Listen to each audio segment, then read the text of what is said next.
Welcome to MalayalamPulse.in. യഥാർത്ഥത്തിൽ ശബരിമല വിഷയത്തിലെ സർക്കാരിന്റെ മുഴുവൻ കള്ളക്കളികളും ഓരോ മണിക്കൂർ കഴിയുമ്പോഴും പുറത്തു വന്നുകൊണ്ടിരിക്കുക.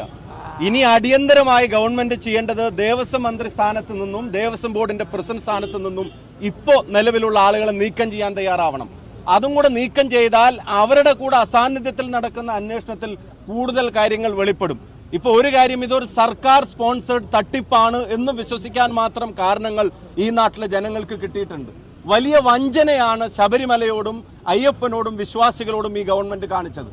അയ്യപ്പ സംഗമത്തിന്റെ കാരണം തന്നെ എന്താന്ന് ചോദിച്ചാൽ, നമ്മളെല്ലാവരും കരുതിയിരുന്നത് തെരഞ്ഞെടുപ്പ് തോൽവിയുടെ വെപ്രാളം മാത്രമായിരിക്കും എന്നുള്ളതാണ്. പക്ഷെ തെരഞ്ഞെടുപ്പ് തോൽവിയുടെ വെപ്രാളം മാത്രമല്ല, ഇതിനെ മറച്ചു പിടിക്കാൻ, കാരണം അവർക്കറിയായിരുന്നു ഇത് പുറത്തു വരാൻ പോവുകയാണെന്നുള്ളത്. അപ്പൊ ഈ തട്ടിപ്പ് മറച്ചു വെക്കാൻ തോന്നിയ പ്രേമമാണ് പെട്ടെന്ന് അയ്യപ്പ സംഗമത്തിലേക്ക് നയിച്ചത്.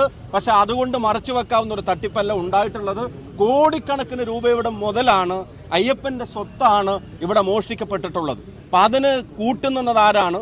ഇതിന്റെ തിരക്കഥയിലും സംവിധാനത്തിലും അഭിനയത്തിലും സർക്കാരിനും ദേവസ്വം ബോർഡിനും പങ്കുണ്ട്, ഒരു സംശയക്കാര്യത്തിന് വേണ്ട. ദേവസ്വം ബോർഡ് പ്രസിഡന്റിനെയും അതുപോലെ തന്നെ വകുപ്പ് മന്ത്രിയെയും ആ സ്ഥാനത്ത് നിന്ന് ആദ്യം നീക്കം ചെയ്യാൻ തയ്യാറാവണം. എന്നിട്ട് സ്വതന്ത്രമായ ഒരു അന്വേഷണം നടക്കണം. ഹൈക്കോടതിയുടെ മേൽനോട്ടത്തിൽ നടക്കണം. സർക്കാരിന്റെ വിജിലൻസും ഇതിനെ അന്വേഷിച്ചാൽ, ദേവസ്വം ബോർഡിന്റെ വിജിലൻസും ഇതിനെ അന്വേഷിച്ചാൽ ഒരു കാര്യം വ്യക്തമാണ്, മോഷ്ടിച്ചവനെ തന്നെ അന്വേഷണ ഉത്തരവാദിത്വം ഏൽപ്പിക്കുന്നത് പോലെയായിരിക്കും. അതുകൊണ്ട് ആ അന്വേഷണത്തിൽ കാര്യമില്ല. സ്വതന്ത്രമായ അന്വേഷണം നടക്കണം, ഹൈക്കോടതിയുടെ മേൽനോട്ടത്തിലായിരിക്കണം. ഞങ്ങള് വലിയ പ്രതിഷേധത്തിന് നേതൃത്വം നൽകാൻ പോവുകയാണ്. പത്തനംതിട്ടയിൽ 9-ാം തീയതി KPCC ആഹ്വാനപ്രകാരം വലിയ സമരം, ബഹുമാന്യനായ KC വേണുഗോപാൽ MP ഉൾപ്പെടെ പങ്കെടുക്കുന്ന സമരം ഞങ്ങൾ സംഘടിപ്പിച്ചിട്ടുണ്ട്. അത് സംസ്ഥാന വ്യാപകമായി അതിനെ ഞങ്ങൾ വ്യാപിപ്പിക്കും. സമര പോരാട്ടങ്ങൾ ഞങ്ങൾ ഉണ്ടാകും. ഈ ചതി, ഈ വഞ്ചന ഗവൺമെന്റിന്റെ അറിവോടെ എന്ന് ഇപ്പൊ നമുക്ക് എല്ലാവർക്കും സംശയം തോന്നുന്ന തരത്തിൽ വെളിവാക്കപ്പെട്ടുകൊണ്ടിരിക്കുന്ന ഓരോ കാര്യങ്ങളും, അതിന് മറുപടി പറയിക്കാനുള്ള പ്രതിഷേധം അടുത്ത ദിവസങ്ങൾ കേരളത്തിൽ ഉണ്ടാവും.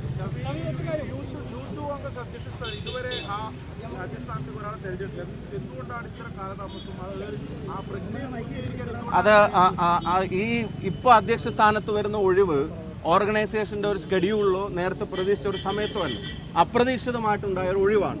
തെരഞ്ഞെടുപ്പ് കഴിഞ്ഞ ശേഷം ഉണ്ടായ ഒരു സ്ഥാനമാറ്റം, അപ്രതീക്ഷിതമായ സ്ഥാനമാറ്റം. അപ്പോൾ അത് എല്ലാവരുമായി ചർച്ച ചെയ്ത് IYC അതിന്റെ തീരുമാനമെടുക്കും. അതിന്റെ ചർച്ചകൾ പുരോഗമിക്കുന്നുണ്ട്. ഇല്ല, അതിന്റെ ഡിസ്കഷൻസ് നടന്നുകൊണ്ടിരിക്കുകയാണ്. അതിന്റെ തീരുമാനം ഉണ്ടാവും. പക്ഷെ ഞാൻ പറയുന്നു, അത് സംഘടനാപരമായി അതിന്റെ വഴിക്ക് നടക്കും. പക്ഷെ ഈ തട്ടിപ്പിനെ ജനങ്ങളുടെ മുമ്പിൽ ചോദ്യം ചെയ്യുന്ന കാര്യത്തിൽ ഒരു വിട്ടുവീഴ്ച ഉണ്ടാവില്ല. അതിൽ സ്ട്രോങ് ആയി ഞങ്ങൾ മുമ്പോട്ട് പോകും.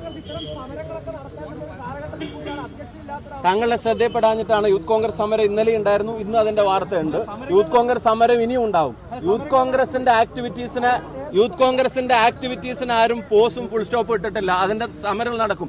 ഇന്നലെയും ദേവസ്വം ആസ്ഥാനത്തേക്ക് ദേവസ്വം ബോർഡിന്റെ ആസ്ഥാനത്തേക്ക് യൂത്ത് കോൺഗ്രസ് മാർച്ച് ഉണ്ടായിരുന്നു. തുടർ ദിവസങ്ങളും ഉണ്ടായിരിക്കും. സമര പോരാട്ടങ്ങളിലൊന്നും ഒരു കുറവും പോരായ്മയും വരുത്തില്ല. ജനങ്ങൾക്കൊപ്പം UDF-ഉം കോൺഗ്രസും യൂത്ത് കോൺഗ്രസും ഒക്കെ അടിയുറച്ചു നിന്ന് പോരാടും.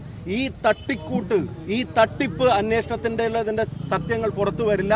അതുപോലെ തന്നെ ഈ തട്ടിപ്പ് കേന്ദ്രത്തെ ഇന്നലെ കഴിഞ്ഞ ദിവസം പറഞ്ഞു, ഇവിടെ വോട്ട് ചോരി വലിയ പ്രശ്നമായി ഞങ്ങൾ ഉയർത്താൻ പോവുകയാണ്. രാഹുൽ ഗാന്ധി കോഴിക്കോട് കടപ്പുറത്ത് വരാൻ പോവുകയാണ്. ലക്ഷക്കണക്കിന് ആളുകൾ പങ്കെടുക്കുന്ന മഹാറാലി, വോട്ട് അധികാർ മഹാറാലി കോൺഗ്രസ് നടത്താൻ പോവുക. ഇനി അവിടെ വോട്ട് ചോരിക്കെതിരെ നടക്കുന്ന യാത്ര, ഇവിടെ ഇവരുടെ ഗോൾഡ് ചോരിക്കെതിരെ കൂടെ യാത്ര നടത്തേണ്ടി വരും. അതുപോലത്തെ തട്ടിപ്പാണ് ഗവൺമെന്റ് നേതൃത്വത്തിൽ നടക്കുന്നത്. തീർച്ചയായിട്ടും ഉത്തരവാദികളെ വെറുതെ വിടാൻ അനുവദിക്കില്ല. Thank you.